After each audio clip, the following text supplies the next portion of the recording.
கர்த்தருடைய பரிசுத்த நாமத்திற்கு மகிமை உண்டாவதாக. இந்த காலை உங்கள் அனைவரையும் ஆண்டவராகிய இயேசு கிறிஸ்துவின் இன்ப நாமத்தில் உங்களை அன்போடு வாழ்த்தி வரவேற்கிறேன்.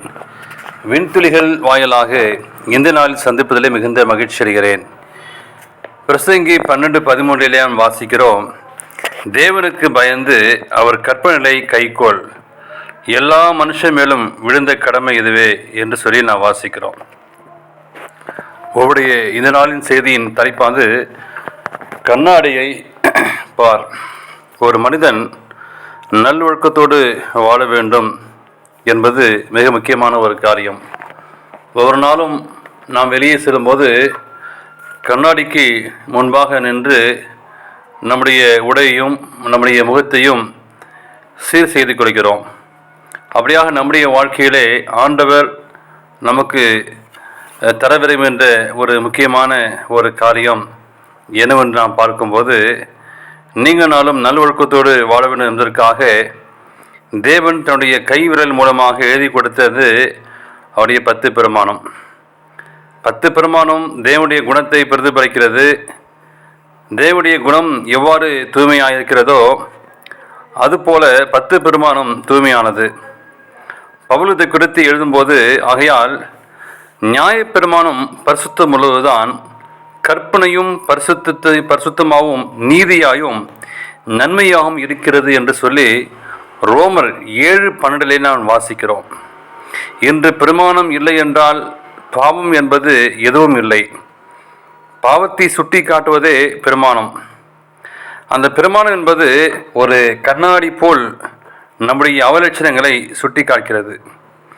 யோவான் எழுதும்போது சொல்கிறார், பாவம் செய்கிற எவனும் நியாயப்பிரமாணத்தை மீறுகிறான், நியாயப்பிரமாணத்தை மீறுவதே பாவம். 1 யோவான் 3:4 வாசிக்கிறோம். மனிதர்கள் இன்று பாவத்தின் மூலமாக எல்லாவற்றையும் சீர்கட்டதாக்கிறார்கள். ஆதியிலே தேவன் ஏதேன் தோட்டத்திலே திருமணத்தையும் ஓய்வு நாளையும் பரிசுத்தமாக்கினார். ஆகையால் இன்று அவை சாத்தானால் பரிசுத்த குறைச்சலாக்கப்பட்டிருக்கிறது. அவருக்கு துன்மார்க்குகள் துணை போகிறார்கள். யுக நடிகளும் நாம் பார்க்கும் துக்ககரமான பாவம் விபச்சாரம். தேவன் விபச்சாரம் செய்யாதிருப்பாயாக என்று மலக்குத்திற்கு எழுதி கொடுத்தார். ஆனால் இன்று மனிதர்கள் அந்த பிரமாணத்தை துணிகரமாக மீறுகிறார்கள். கிறிஸ்துவர்கள் என்று சொல்லுகிற மக்களிடத்திலும் இவையான பாவம் அதிக அளவில் காணப்படுகிறது. நம் சரீரம் விபச்சாரம் செய்ய துணியும் என்றால் அது நம்முடைய எண்ணங்களில் விளைவினால். நாம் எண்ணம் தூய்மையாய் இருந்தால் தூய்மையாளர்கள் நாம் செய்வோம். தூய்மையான எண்ணத்துடன் பாவம் செய்ய முடியாது. தூய்மையற்ற எண்ணங்களால் தான் நன்மையானவைகளை செய்ய முடியாது. சரீரம் இச்சையானைகளை செய்தால் மனமே தேவனுக்கு பிரியமாய் இருக்க முடியாது.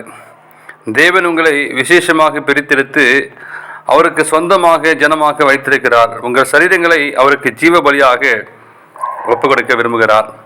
அப்படி இருக்கிற சகோதரே, நீங்கள் சரீரங்களை பரிசுத்தமும் தேவனுக்கு பிரியமான ஜீவபலியாக ஒப்பு கொடுக்க வேண்டும் என்று தேவனுடைய இரக்கங்களை முன்னிட்டு உங்களை வேண்டிக் கொள்கிறேன்.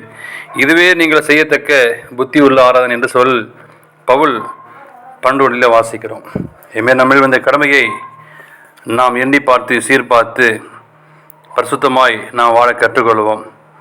எனவே பிரசங்கி சொன்னவனுமாக தேவனுக்கு பயந்து அவருடைய கற்பனையை கைக்கோள், எல்லார் மனுஷரும் இந்த கடமை என்று சொல்லி வேத வாக்கியம் சொல்கிறது. எனவே நாம் கற்பனைக்கு கீழ்ப்படிந்து வாழ்வோம்.